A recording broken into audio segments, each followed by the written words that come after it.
Okay, so this is to walk you through bookings. When you open up bookings first, by the way, to be able to see what that logo looks like it's kind of funky bee. When you click on bookings, yours will most likely be blank. You'll have to go to create a new calendar. When you create the new calendar, you can decide if you want to create one from scratch, and we'll go ahead and we'll do that. I'm going to give this calendar a name, sample for bookings. I can decide what type of business it is if I want. I don't know that really matters. I can decide, are my business hours usually 8 to 5, or are my business hours actually 8:30 to 4:30, and decide if my weekends are included or just the work week.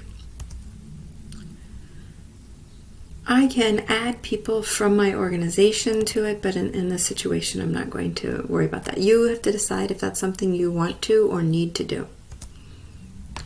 And then we're going to be able to set up the service. So service is your appointment type. It creates one automatically for you, so that I guess you have one in your calendar.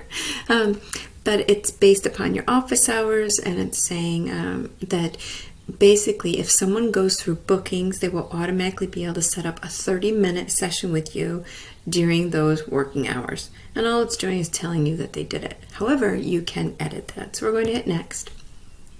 And then choose who can book your appointments. So you can decide if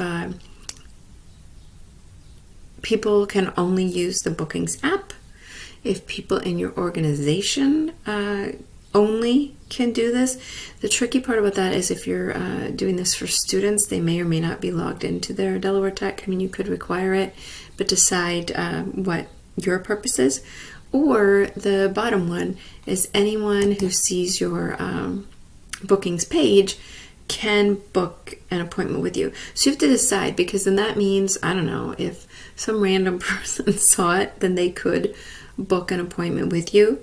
And of course you can communicate with them and say, I don't know who you are, we're not doing this, if you wanted. But if you keep it on this one, that's Delaware Tech, you have to kind of decide what's the best purpose for you. Then we create the calendar. And what it does is it's trying to communicate with your Outlook calendar. So if you are someone who only uses Google, this probably won't help you at all. You'll need to do the Google bookings. But if you are using Outlook, or will be using Outlook primarily, then this will be a great tool for you. You can see that this is the link that people will use so you have sample for bookings. My other calendar is Dr. Laura Thompson, so it says that here at DT because this is my organization here. Get started. So now what you'll see is, you can see because I have a calendar, this is me. I'm listed as a possible staff member for this booking. You have to think that it's based on business more than based on schools necessarily. However, you can use it. So here's your calendar. If we go to your booking page, you'll be able to see that right now I made it available to anyone. Look, though, I can change my mind. I can decide, yeah, that's not working for me, and then I can change it. We have the business page access. So we'll go ahead and click there. But actually what I'll do is I will end this video in case you want to go and kind of play with making your, well, actually I think you should pause, replay the beginning if you would like to go ahead and get to this point so you don't feel too much going on. So feel free to pause the video, create your calendar, and then come back. Welcome back. Okay, so we can go to our business page access control. So you can decide that if you don't want search engines to find you, and you can decide if you want a one-time password to create a booking. So if someone wanted to book with you, they'd have to know the password. That can kind of prevent weird random people from booking with you. With a customer data usage consent. So you can show a personal data collection and usage consent toggle along with a message on your booking page. Again, you can decide if you want to use that or not. Usually spelling it correctly is a good idea. All right, default scheduling policy. So now, right now, it's going to be 30 minutes. Now, for instance, if your time that you meet with students, you typically allot 30 minutes, this will be perfect for you. Minimum lead time. So what this means is that they can only, they have to give you at least 24 hours notice.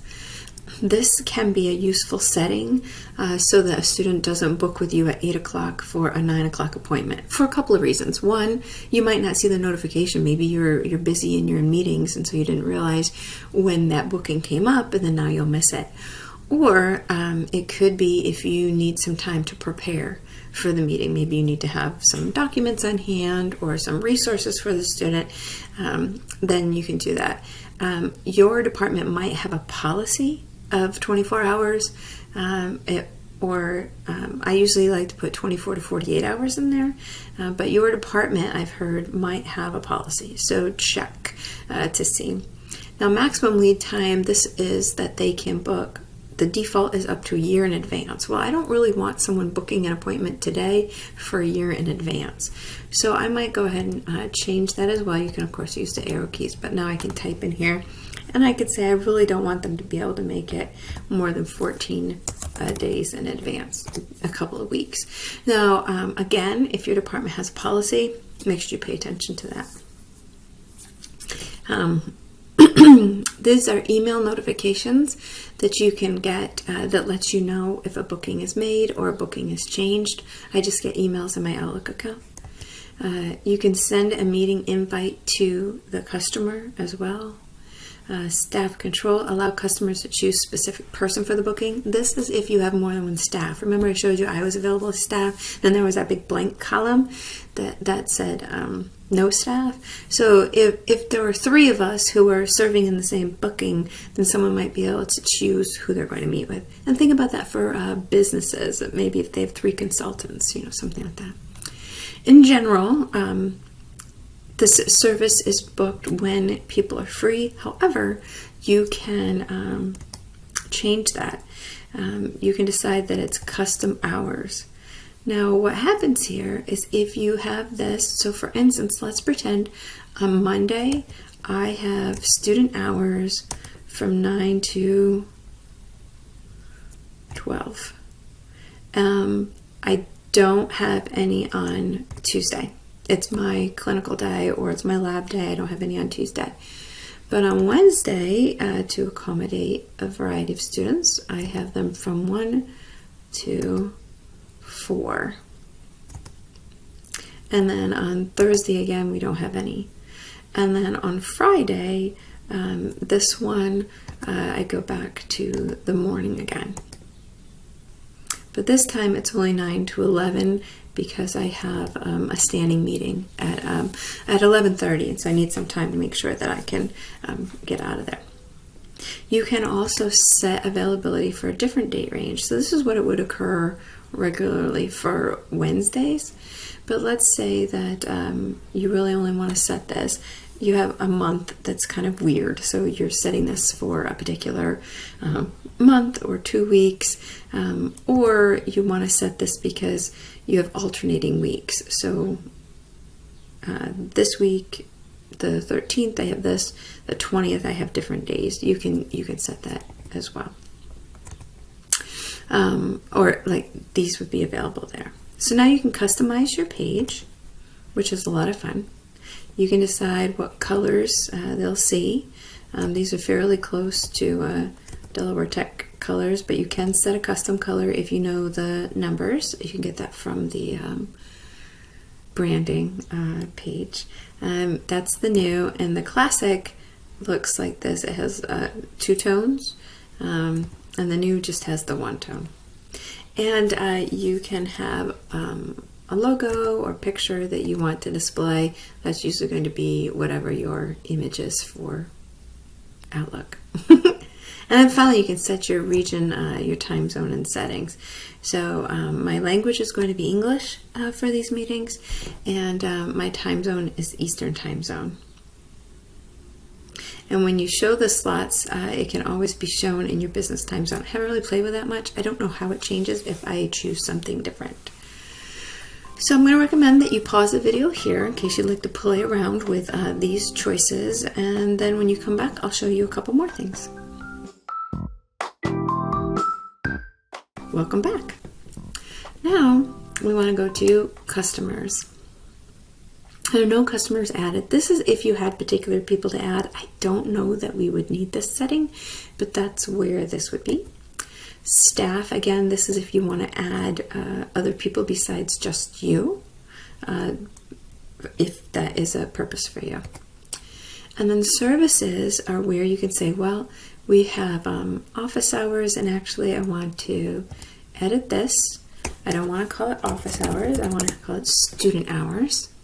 I can have a little description here, and I can say, looking forward to supporting your success.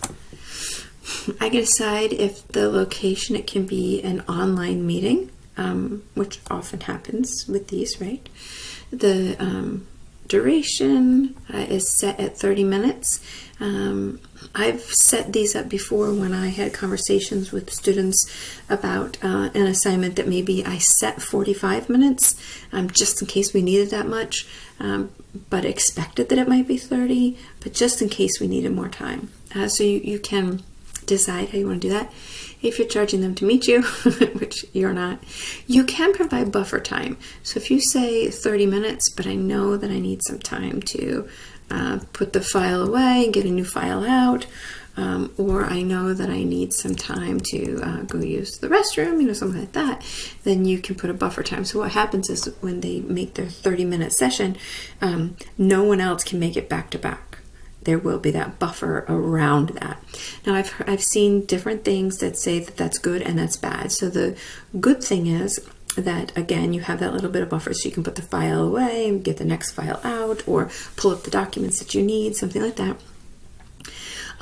But when people are making those appointments, again, it kind of will change the way that you're able to book because they can't book them back to back. So you just have to decide what's right for you and right for what you're doing. This is where you can add notes about this service that only you and your staff can see. So I don't know what that would be, but you might have some ideas. You can decide if only one person can come at that time or if more than one person can.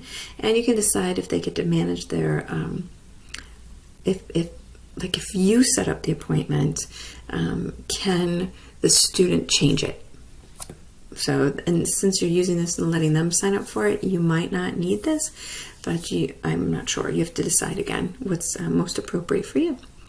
Default scheduling policy, availability, and publishing options. Show the service on the booking page. Save changes. Oh wait, I forgot to show you some of these options. Availability options. Remember, if you already have, if you have put a block on your calendar that says that your office hours are, like you put a block on your Outlook calendar and says that office hours, student hours are available from 9 to 11, it will look like you're busy during that time. So do make sure that you have not put like a block of time on your, now you can mark it off for yourself and then set it as available. If you're not sure how to do that, just let me know and I will help you out for that. But you can set it as available, as busy, and you'll want to set yourself as available if you put those placeholders on your calendar for your own purposes. I can save those changes. And then now you see this, I can edit the service again, assigning staff. Again, I'm the only person available for this one. If there's any custom fields, so you can collect from your students their email, and you can collect a phone number, an address, any customer notes. This is kind of nice because then if they want to say, oh, I'm making this appointment because I really want to talk about chapter 1, or oh, I'm making this appointment because I need help locating partner, clinical partner, I don't know, whatever that topic might be. You could also ask them questions that they need to complete, and those could be text questions or drop-down questions. Help. And then maybe for your options, you might have you have to decide what your topics might be. The text question means that they just write it in there freelance, what they want help with. So you decide which one is best. You can add more than one question though if you want to. Save changes in that question, and then you can add another custom field, and this one maybe you want it to be a text question. You can decide also if it's a required question or not here. There you go, required. If it's selected, and that's required as a question that they have to answer. Notifications, you can decide enable text message notifications so that they can put their phone number in to get text messages. You can decide if you want to let them do that or not. This email notifies the business, that means you, and this sends a meeting invite to the customer with additional information, the confirmation email. This part is add additional information and links that your customer will receive in their email confirmation. So for instance, if you want to offer them any resources, and by the way, if you need some student resources before we meet, here's a great link, something like that. And then you can decide if you want it to be 1 week before the meeting, if you want it to be an hour before the meeting. Since you're letting them, if with our settings, we're doing it 24 hours before, no more than 2 weeks before, you can have 15 minutes, 30 minutes, 1 hour. This sends it to the customer, or it can send it to you, or it can send it to all attendees. So if you're like, maybe I need a reminder too, you can send it to all reminders. And so it's just a nice thing. Save changes.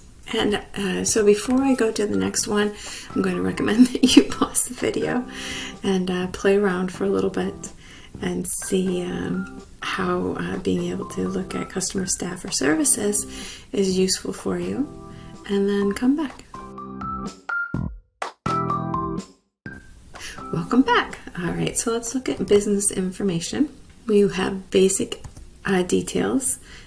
Your business name is whatever you named that calendar, by the way. They can send their replies to, and you can put the right email in there that you want. It's really going to be your Delaware Tech email. If you want to put any other information in there, you can. We have privacy policies. If there is a terms and conditions, which we don't really have anything like that, you can add a logo here if you want to change the picture to be something else, maybe your photograph or your Bitmoji, something like that. Again, here's our business hours. It's really going to be looking at your calendar during these hours. Maybe your hours are different. This one, I don't really know what to do with this. So I will show you also. Here we go, book appointment. So if you want to book the appointment, and remember how I said you could book it for the student and maybe give them the option to change it. So you can decide what day it's going to be, of course, the time, customer information. This is where you would type in the student's name, their email, if there's any other options that you want to be able to have. I don't know why you wouldn't send them an email confirmation, especially if you're making the appointment, but you can decide if they say, oh yeah, 10:30 doesn't work for me, I actually need something different, that you could give them that opportunity. So this is where you could do it. It's remember, it's doing it online, so it's doing it in a Teams meeting. If you want a Zoom room, by the way, remember when we were here in services, and you were talking about we were talking about the notifications in the email. That's where you would put the link to your student hours Zoom room, is you could put it right in there, so it wouldn't have to be a Teams meeting, in which case for your basic, I would turn this off, because then it doesn't automatically make a Teams meeting, and then it's confusing. You might have seen some of those that if people haven't turned off Teams meeting, and I've been guilty of that before, there is a Teams meeting and also a Zoom meeting option, and you're trying to figure out exactly which one it is. But what I would do is turn off this online meeting, and then I would go to these notifications and make sure in this email I put the link to my Zoom. So here's the link to the Zoom room, and put it right in this notification. this is where on your booking page, again, you can copy this here. You can email it to a person and see this is the link that they see. You can copy this. If you copy this, you can stick it into your signature line in Outlook. And if you're not sure how to do that, let me know and I can help you out with that also. And you can also embed it. This puts it as an embedded option in your D2L, for instance. And if you need help figuring out how to do that, let me know and I can help you out with that too. All right, might make a cute little widget on the side of your homepage. Well, again, let me know if this helped answer a lot of questions for you, and if there are some new questions. Take care.